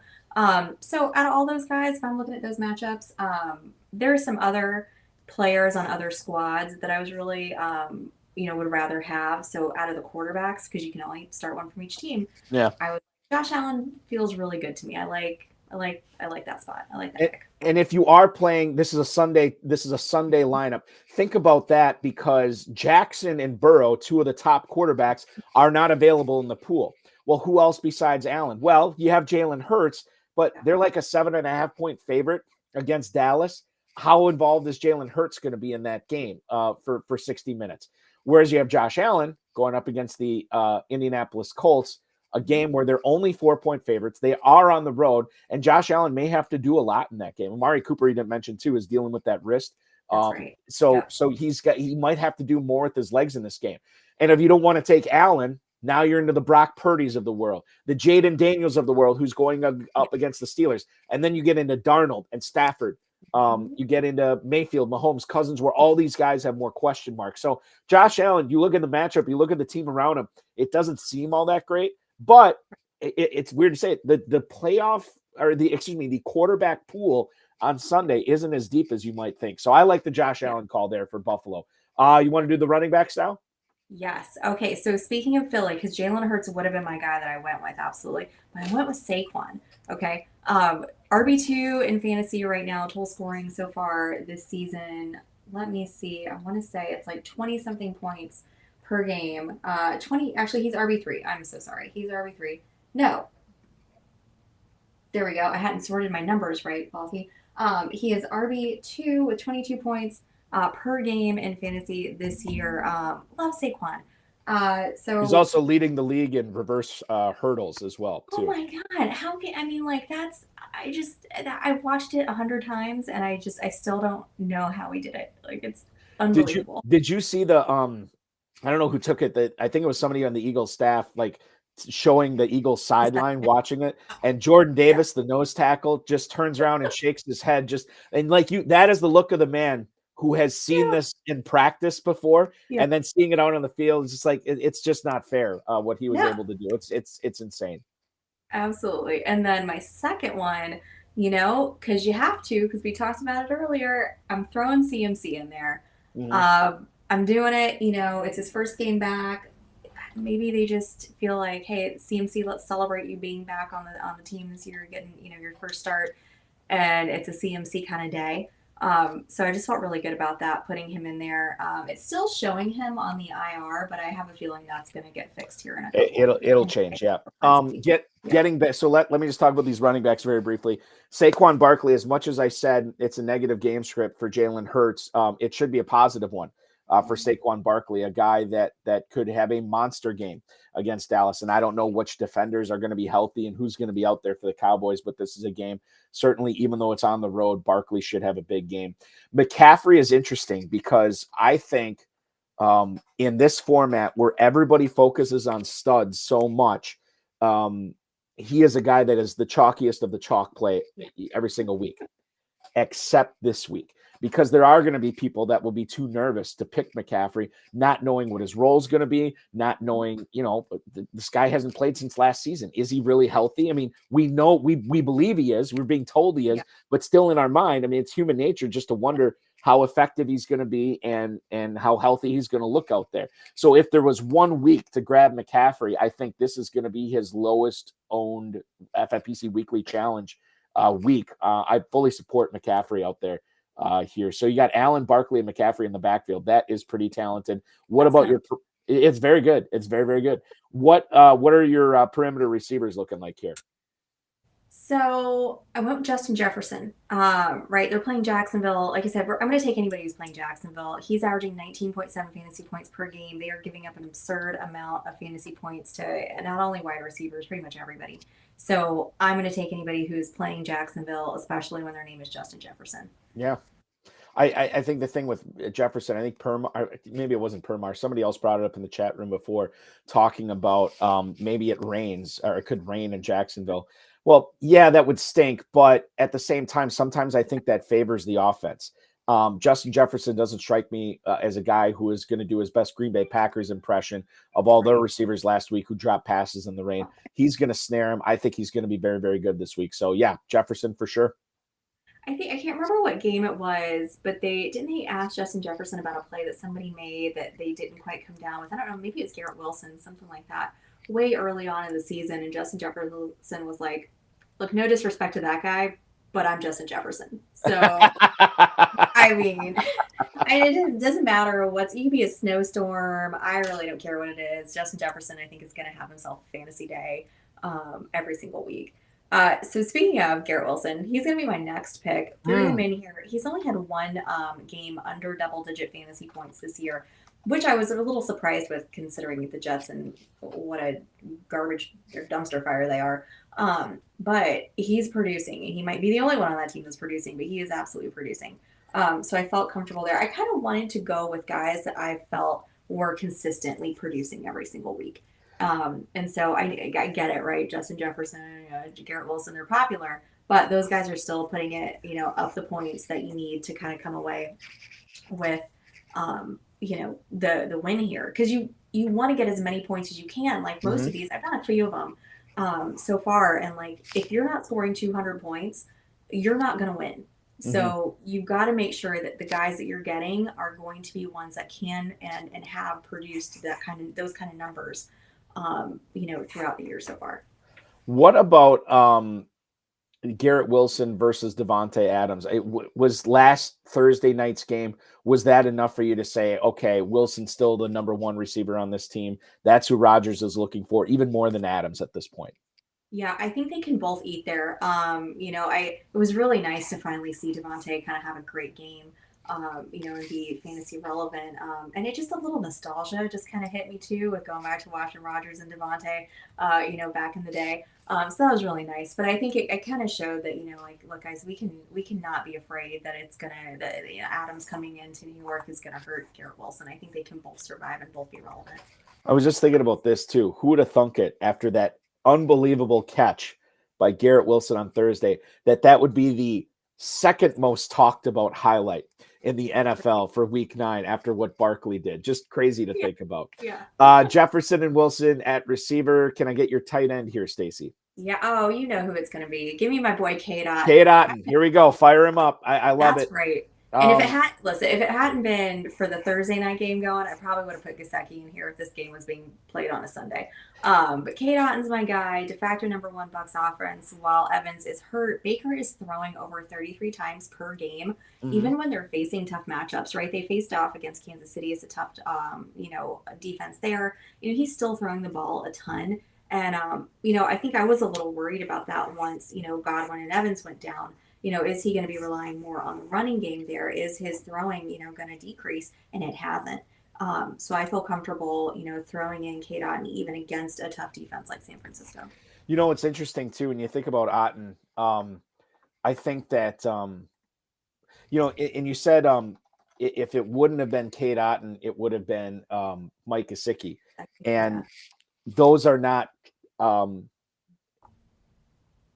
in our mind, those are not elite tight end plays, right? And if you're going to pivot somewhere to not have elite everywhere, I mean, Otten and Gesicki are pretty darn close to elite. And I don't think they're going to be highly owned. The guys that are going to be highly owned in this at tight end, you think about George Kittle is definitely one of them.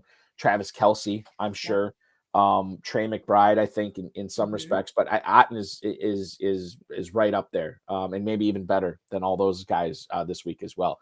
So we have your first 6 players here, Stacy. Let's get to the flexes. Who are we flexing out on this team? So, this was a little different for me because usually I am quite the wide receiver fan over here, but I've got 2 running backs in my flex spots.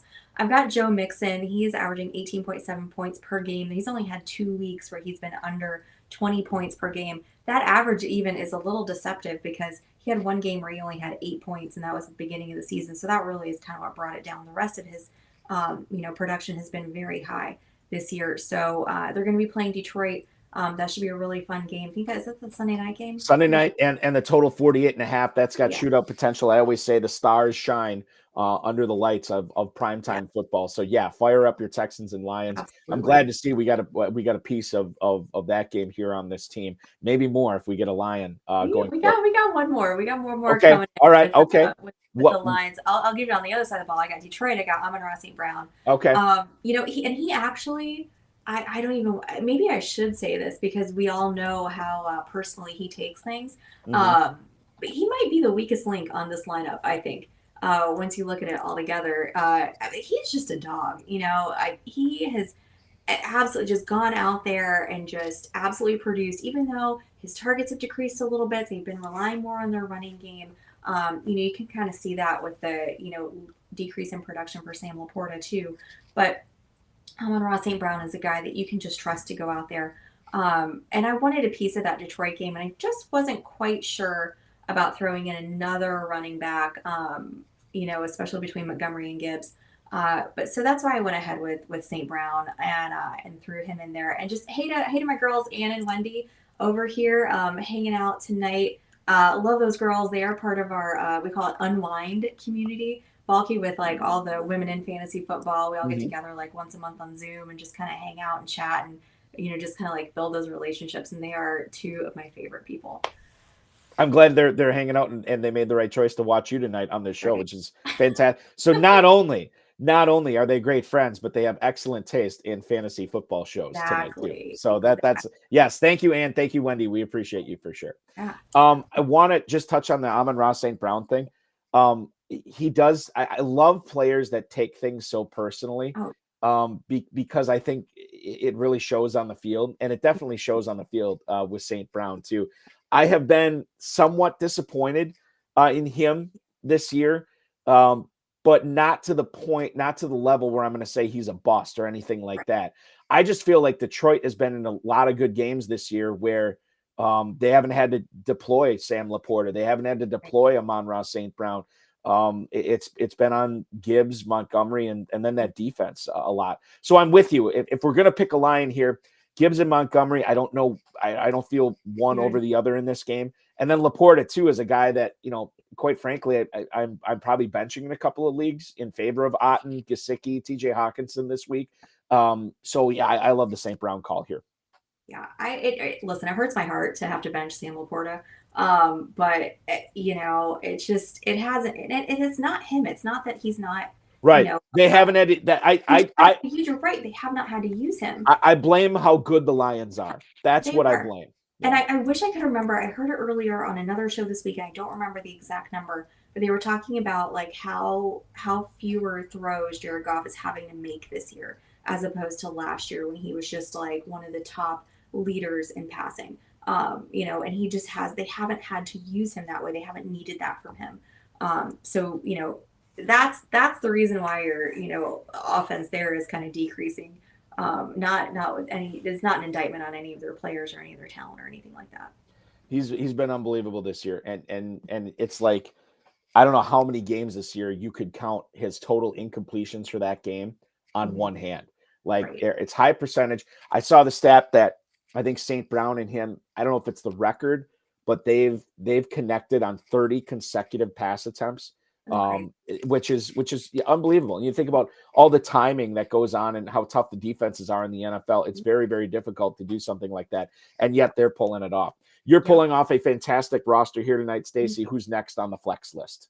All right, I got to go. I would have loved to throw Jaden Daniels in my quarterback, but I decided I'd rather have a piece of Terry McLaurin. Haven't had him in any of these kind of lineups yet so far this year, and that's probably been to my detriment because since week 3, he's been absolutely unstoppable. Even though, and they've faced good defenses this year too, so it's not like they're just playing, terrible teams. They faced Baltimore, Cleveland, Chicago, and he still had double-digit fantasy points in all 3 of those weeks. So this is a guy Jaden Daniels has had a complete connection with. He is absolutely going to Terry. And I think Terry's got to be just like living his best life. He finally has a quarterback that is good, that's throwing to him. They're using him the way that he should have been used his entire career. And it's really nice to see, him having the season that we all have wanted him to have this whole time. So I love Terry McLaurin. It's going to be a fascinating matchup this week when you have that Pittsburgh defense and everything that they're able to throw at opposing quarterbacks versus Cliff Kingsbury and Jaden Daniels, and then maybe McLaurin and Joey Porter Jr. This will be a great test for both teams, and we'll see what happens going forward in that Washington Pittsburgh game this week. Okay, we have one spot left on the roster. Stacy, who are you awarding it to? I am giving it to my favorite dual threat running back over here, Alvin Kamara. Yep. Like I said, the big nasty rivalry game with Atlanta this week. Kamara has just been absolutely on fire. It's like all of our old running backs have just been showing up and saying, "Hey, we're not dead yet. You can't kick us off the cliff at 30 anymore. Like we are here. We are producing." I don't see why that's going to stop this week at all. Right now, he's getting you 21.2 fantasy points on average every single week. So, and then PPR, he gives you that option as well, with those receptions. So I just love it. And then like we talked about earlier, right? You've got Olave that, God, I can't imagine a circumstance where he plays this week. You've got injuries all over the place. Who knows what's going on with Kendry Miller? I think Jamal Williams is hurt. Not that either one of them has been any kind of option, in the running back room. So Kamara is the guy, I think. So that's why I couldn't help but throw him in the lineup, figure out a way to get him in there. So that's my squad, Balky. Kamara, 27.5 points last week, did not score a touchdown. That was 27.5, original meat and potato fantasy football points, 6 for 60, 155 yards on the ground. Insane stuff. So here's the lineup from Stacy Perez for her weekly challenge in the FFPC for week 10. The quarterback is Josh Allen. We are looking at running back Saquon Barkley, Christian McCaffrey, Joe Mixon, and Alvin Kamara. The wide receivers are Justin Jefferson, Garrett Wilson, Terry McLaurin, Amon-Ra St. Brown, and Cade Otton is indeed the tight end. That's who we're rolling with here tonight. The Bengals just had it 4th and goal, and from the Baltimore 2, it was incomplete to Chase Brown in the end zone. However, defensive holding called on Baltimore, 1st and goal at the 1, and who but Chase Brown runs it right guard in the end zone. Touchdown Cincinnati. They take a 6-0 lead. They went right down the field, 9:23 to go in the first quarter, extra point pending. Chase Brown, 3 carries, 7 yards, along with a catch for 7 yards. Jamar Chase, 2 for 32. Yoshibas, 1 for 19. Burton gets a target. He doesn't catch it. Mike Gesicki, 1 catch for 3 yards. And maybe the 2024 MVP in Lamar Jackson getting ready to take the field down 7-0 the Cincinnati Bengals here. That is your weekly challenge. Like the Prime Video broadcast, let's step out and take our final break of the night. When we come back, Stacy, I'm going to throw some start sits at you, including but not limited to Austin Eckler, Noah Brown, Dalton Schultz, and Tua Tagovailoa. We'll get to all those guys and much more. You're watching the High Stakes Fantasy Football Show on the Better Sports Network. Stacy Perez and Eric Balkman coming back with one more segment for you tonight. The Bears have to be one of the most inept franchises of any sport I've ever seen in my entire life. And they share the city with the White Sox, who are also inept. That is how bad the Bears are.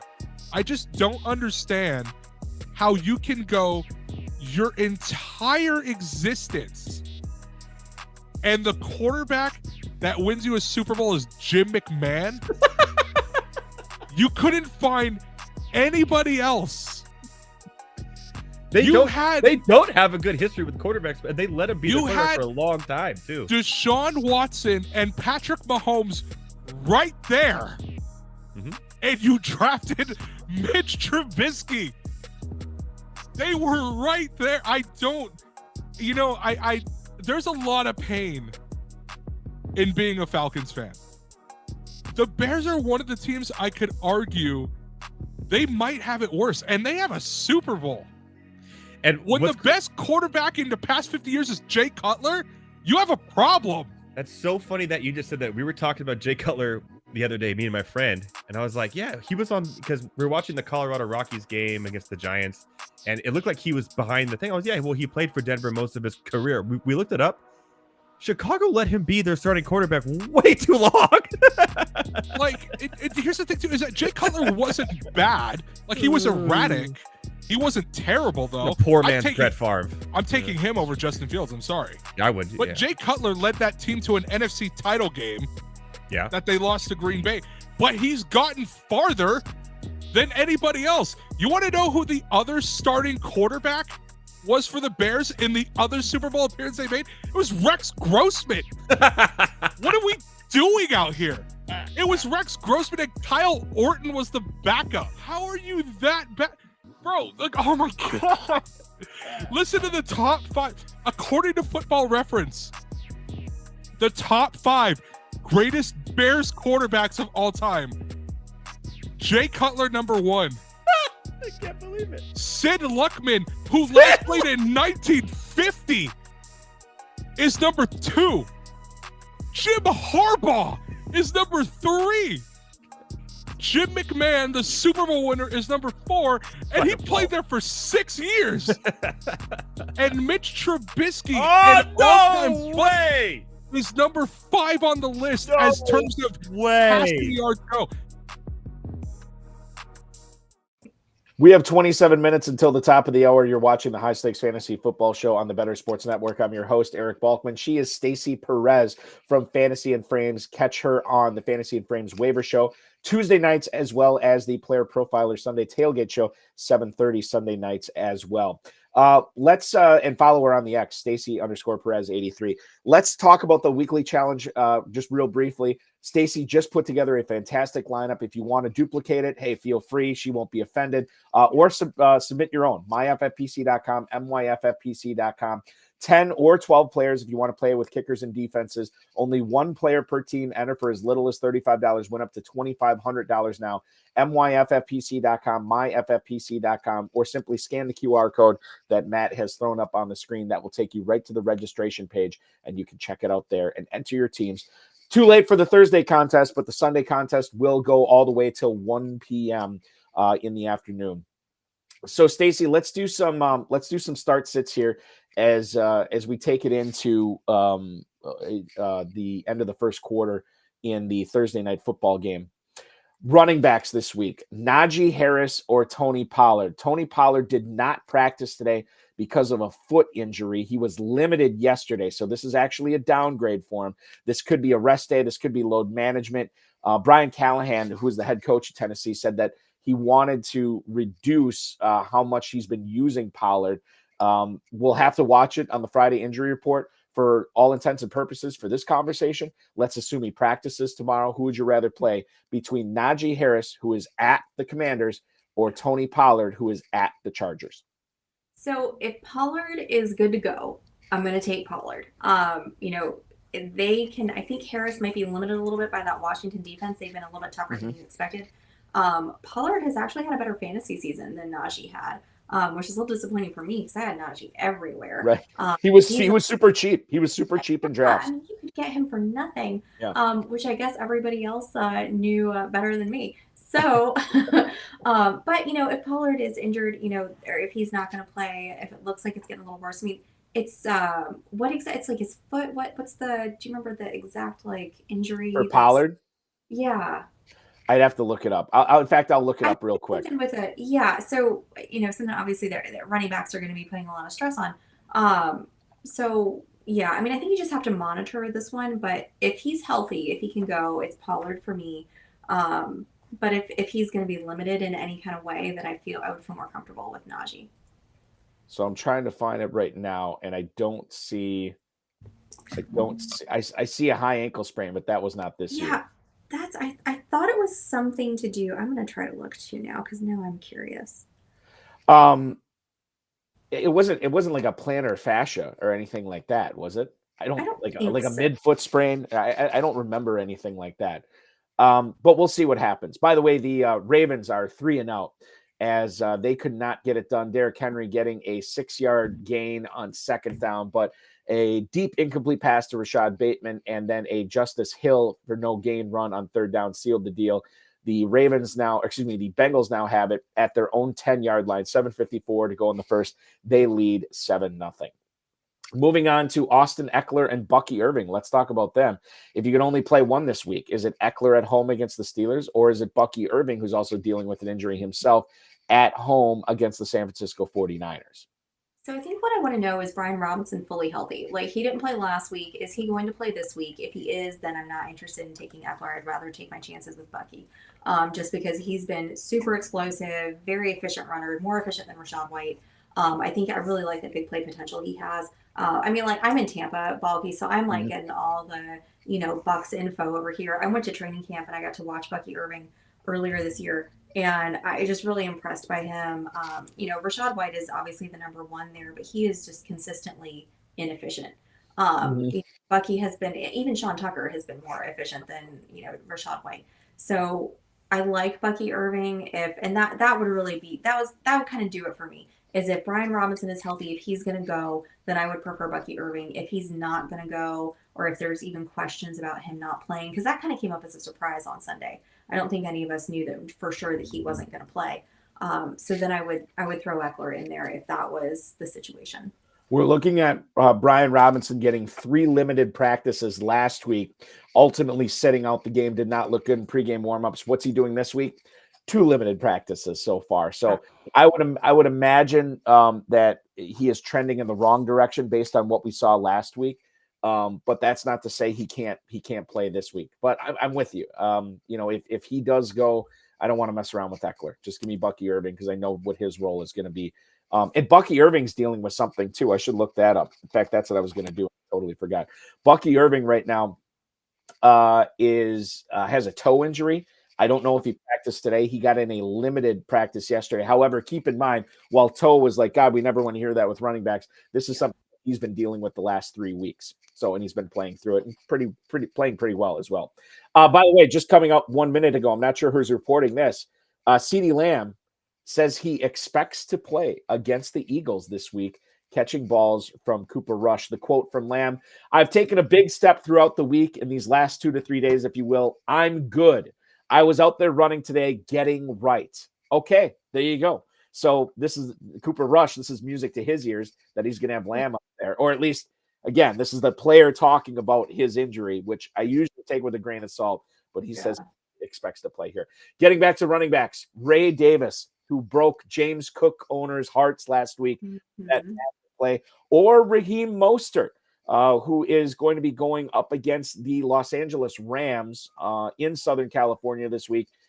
You have Ray Davis in Indianapolis. Is it Mostert over Davis for you, Stacy?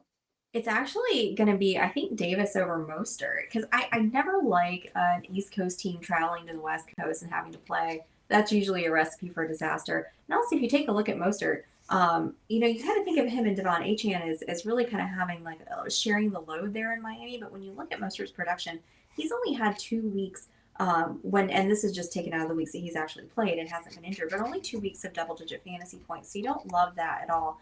And Miami's offense has just been awful.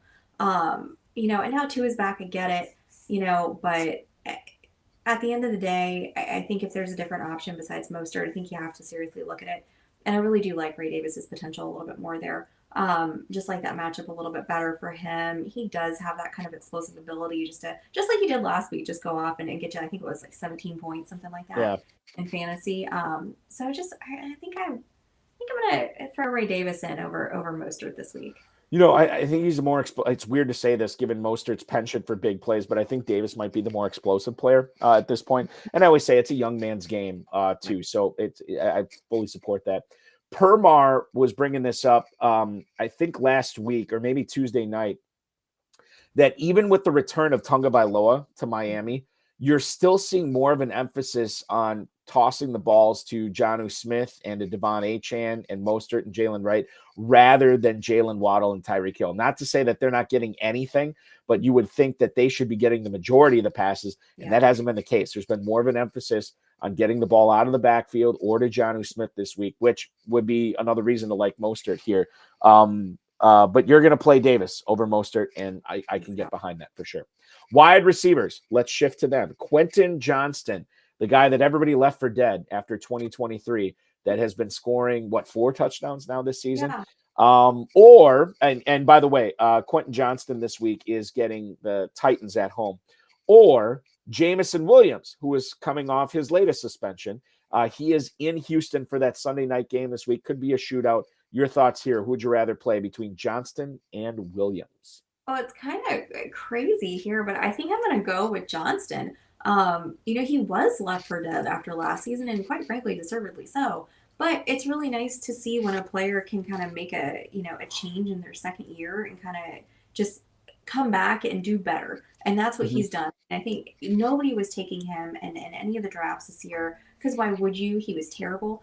But he really has just, I don't know what kind of work he did in the off season, like how he's tried to, prepare better for this year or just improve his game, but he's done it.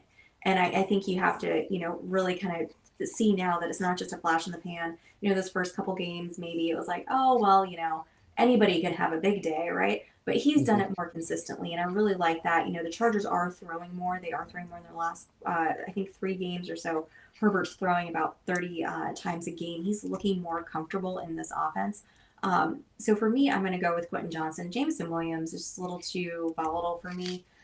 You never know what's going to happen there. And especially we spent a lot of time talking about the Lions, earlier.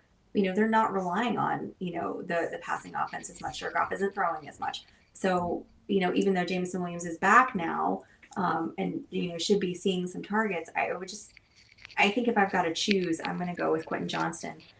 It's just the potential to have a more, production rather than Jameson Williams this week. I think when you talk about these two players specifically, it's volatility is the name of the game, right? Because these are two big play receivers, and it's very, very difficult to predict big plays, right? Johnston is by no means threatening Ladd McConkey as the number one receiver in the Chargers offense, and yet Johnston still seems to come up with big plays from time to time. Jameson Williams, and I think this is the difference for me. We already kind of know what's happening with the Chargers passing game. In regards to Detroit, they need to work Laporta. They are going to work Laporta and St. Brown in more so before they start dealing with Jameson Williams, right? And that's what I think shifts it to me, where I'd rather play Johnston over Williams. Williams is a dart throw this week, so I'm not down with him. Permar was talking up Noah Brown in here earlier too. Let's talk about him right now. Noah Brown against the Steelers this week, or Demario Douglas. And I have to look this up. Demario Douglas is in Chicago this week. Yes. Last week, 9 targets. 7 of them he catches just for 35 yards, but I never concerned myself too much with the yards. I just love the targets and the catches here. Noah Brown or Demario Douglas, who's the correct receiver to play in week 10, Stacy? Oh, this is terrible because my heart says Demario Douglas. Like, he's been such a favorite of mine since last year. It seems like he's really got a good connection with Drake May. As long as Drake May is back there, I feel comfortable starting Demario Douglas because he is getting all those targets, right? It's like him and Hunter Henry. Those are the two guys that you can kind of reliably, feel good about in the Patriots offense. But then you got Noah Brown coming over here, having 2 great weeks back to back. Something to also be a little concerned about is when you take a look at, who the Patriots are playing. You're playing the Bears. And, listen, I'll joke about the Bears all day long because I'm a Packer fan. But I'll tell you this, is that they are only giving up the lowest amount of fantasy points to opposing teams' wide receivers. So that is not something that makes you feel pretty good about starting Demario Douglas up. If you have the option of starting a Noah Brown instead, even though they are facing Pittsburgh, I think that's still going to be a pretty exciting game. And Brown has consistently for the past 2 weeks put up big numbers. So I think I'm going to have to go with Noah Brown. Although it's just Demario Douglas probably any other week, but this week. We were talking about a league that you recommended I search to see if Jermaine Burton was available in that league. I searched in Dynasty League. He was not available. However, Noah Brown is available in that league. And I did put in last break, on my phone, I placed a couple of dollars bidding on him, and we'll see what happens on Saturday if I get him or not. But Noah Brown is a guy I'm starting to like. I think, like, in my mind, when I think Noah Brown, I think of that Hail Mary, just the random catch, right? But it's been more than that, obviously. Oh, yeah. He's more incorporated into that offense than a lot of people give him credit for. So, yeah, I'm on board with Noah Brown here over Demario Douglas. Last wide receiver one I want to get to, Jalen Coker, the player that a lot of people were bending over backwards to try to pick up off the FFPC waiver wire last week in Carolina. Now, Adam Thielen, it does not look like he is coming back this week. Deontay Johnson is now in Baltimore playing against the Bengals tonight. What if we pit Jalen Coker against Demarcus Robinson, a guy who has been the bane of my existence because I have had Cooper Kupp and Puka Nacua going in a lot of leagues ever since they returned. And every time I watch a Rams game or if I'm watching on Red Zone, that number 15 is collecting all these touchdowns and all these catches, driving me nuts. I think for that reason, I'm going to play Robinson, even though Nacua and Kupp are going to be healthy and at least start this game unless Nacua gets, ejected again. I do like them better than Coker. Again, this is a Europe game. For the Panthers. So give me Robinson over Coker. Your thoughts? My gosh, I could have just died when Nacua got ejected last week. That was terrible. I drafted him in a main event league, and I was so excited to finally get to start him, and then I nearly lost it. I think you got to go to Marcus Robinson over this one again with the heebie-jeebies going across overseas over there. Don't love it, especially it's the Panthers, guys.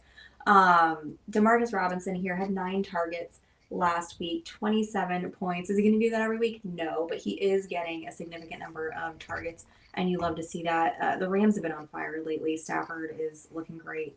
You know, I feel way more comfortable with Demarcus Robinson, knowing that he's probably going to put up more. The potential for one of them to put up a big fat 0 is a little bit more, I think, shifts towards the Jalen Coger side than it does the Demarcus Robinson side. I'll give you an update on the Thursday night game here. The Bengals had it 4th and 3 from the Ravens 41. Joe Burrow passes a deep toss to Jermaine Burton downfield. Incomplete. The Ravens take over at their own 41 on downs. And let me tell you something. It has been all Cincinnati so far. They have held the ball for 10 minutes and 35 seconds. The Ravens just possessing it for 129. 8 first downs already for the Bengals and 0 for the Ravens. We'll see what happens when they take over here with 2:56 to go in the first quarter. Jamar Chase is now up to 3 catches to 39 yards. Chase Brown and Mike Gesicki have a pair of catches, and Chase Brown 6 carries for 22 yards. No Khalil Herbert sighting yet, and knock on wood, hopefully we don't see it for everybody out there, except for the one person I'm cheering for Khalil Herbert for, and that's Stacy Perez, who has him in one of our lineups this week. But I just don't want to, like, I get it if he plays a series or something just to give Brown a breather. I just don't want to see any touchdown vultures or anything like that. That's my biggest thing tonight. Well, I was just going to say, just let him get all the way down there and let him fall in the end zone, and then you don't have to look at him the rest of the game. Like, give me the if that's it, sure. Yeah. Given how many points should be scored tonight, if Herbert takes one of them, okay, that's fine. Whatever, I'll live with it. But at least for the first quarter, it's looking like it is Brown, and more Brown. We'll see what happens going forward. Shifting to tight ends. Yes. Zach Ertz, would you play him this week, Stacy? If you drafted Ertz as your backup to Sam Laporta, would you play Laporta Sunday night at Houston, or would you play Zach Ertz at home against the Steelers? Yeah, I gotta go with Zach Ertz, and I just hate it. I hate it so much. But I gotta go with Zach Ertz here. Laporta, like we talked about, he hasn't been used like he was used last year. You know, and I think we all expected a little bit of regression from Laporta, because how can you really replicate like such an outstanding rookie season? But I didn't expect it.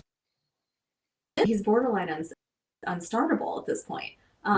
You know, he has had a couple good games. You just don't know when those are coming. So, you know, I think Ertz has been the more consistent player here.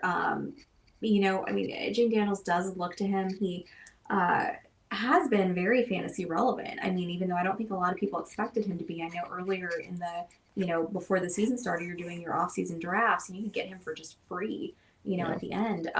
You know, everybody was really high on Ben Sinnott, as they should be. I think he's the future of the tight end there in Washington. But right now, it's Zach Ertz's role, and he's the tight end 1 there. And I think he's definitely done way more production-wise than Sam Laporta has. So I think this is an easy one for me, as much as it just pains me. Right. It's tough. Now, Ertz is coming off a bad game. 1 target. He catches it for 5 yards. But before that, 7 for 77, 4 for 40 and a touchdown, and 4 for 68. He was crushing it. Outside of last week, he was looking really good, dating all the way back to week 5 for sure. Pat Freiermuth going against Zach Ertz's team, the Commanders. Would you play him, or would you play Dalton Schultz, who is going up against Sam Laporta's Lions on Sunday Night Football? Freiermuth or Schultz for you, Stacy? So, I mean, neither one of these guys, I think, is gonna, you know, win you your day, right? Freiermuth, I was hoping to have a little more production out of him with Arthur Smith moving over to Pittsburgh. But I think really, you know, kind of what has happened now is you've seen it spread around a little bit more, especially Darnell Washington getting a little more involved in the game. You know, so for me, it's going to be, out of these two, it's going to be Dalton Schultz, because you've got Collins out, you've got Diggs out, and I think we're all hoping that Collins will be back this week, but he hasn't practiced yet, so I'm not really hopeful that that's going to happen. You know, so you've just really got Tank Dell and Dalton Schultz there as 2 guys. So for me, it's going to be Dalton Schultz over Patty Fries, as I like to call him. But Fries. Yeah, Nice. Patty Fries. I got that from our good friend Steve Hawley. I heard him say it one time, and I just absolutely just took that and used it as my own now. But yeah, so I think Dalton Schultz is going to be the one for me this week. Yeah, Schultz is a player that, again, we won't know what's going on with Collins officially until late Sunday afternoon. But my guess is he does not play, given that he hasn't practiced the last 2 days. I think was it Fowler or somebody called him a long shot? Maybe it's Field Yates called him a long shot for Sunday night.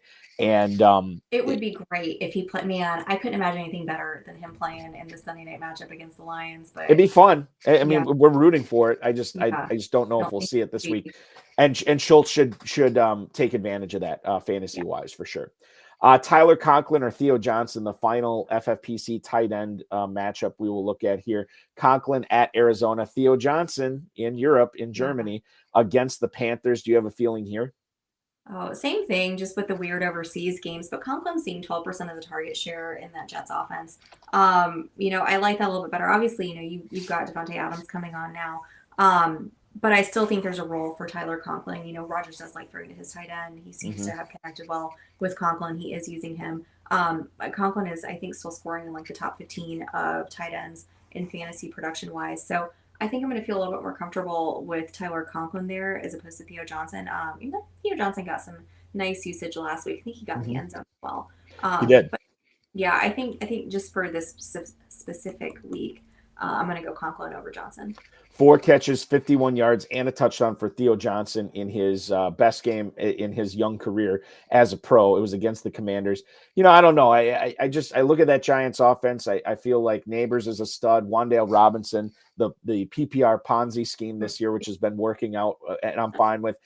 Johnson is a little kind of like, I don't know what to expect. And admittedly, since Devontae Adams has come to New York, I think Conklin's in that territory too. Where I just don't know what to expect. This is a tough one for me. I'm going to lean towards Theo Johnson if for any other reason than weird things happen overseas, and maybe that pays off for Theo Johnson. I could easily see Conklin outperforming him as well. Yeah, it's a tough one, but it's why we talk about this on the show for sure. Let's do quarterbacks here. Some starter sits here. We've been talking a lot about the Commanders Steelers game. What about Jaden Daniels, a guy that was probably the 9th quarterback off the board, 8th quarterback off the board for the majority of the summer drafting season, or Brock Purdy, who was also drafted late. There are a lot of FFPC players out there that waited on quarterback and then went bang, bang with Jaden Daniels and Brock Purdy back to back. They both have exceeded expectations this year. Purdy probably has the better matchup. Is that enough for you to want to start him over Jaden Daniels this week? And I love Brock Purdy, so I'm going to say Jaden Daniels, but that is not because I'm one of those Brock Purdy haters out there that he's just in the, like a system quarterback or anything like that. No, I just love Daniels because I love the points that you can get with his legs, the big play potential that he's got in him. He's the 4th highest scoring fantasy quarterback so far this season. And I just don't think that you can, discount that at all, even if it is against the Steelers this week. So I just love Jaden Daniels. I love what he brings. Love the potential that he gives you every single week to be, your game winner for you. Did you draft a lot of Daniels this year in your leagues overall? No, I really kind of stayed away from some of the rookies. I have very little Caleb Williams, very little Jaden Daniels, and I just hate myself for it. Well, now. Not for very little Caleb Williams. You're thanking yourself for very little Caleb Williams. Yeah, I've dropped him in a few places. I've had to, but yeah, man, Jaden Daniels is just.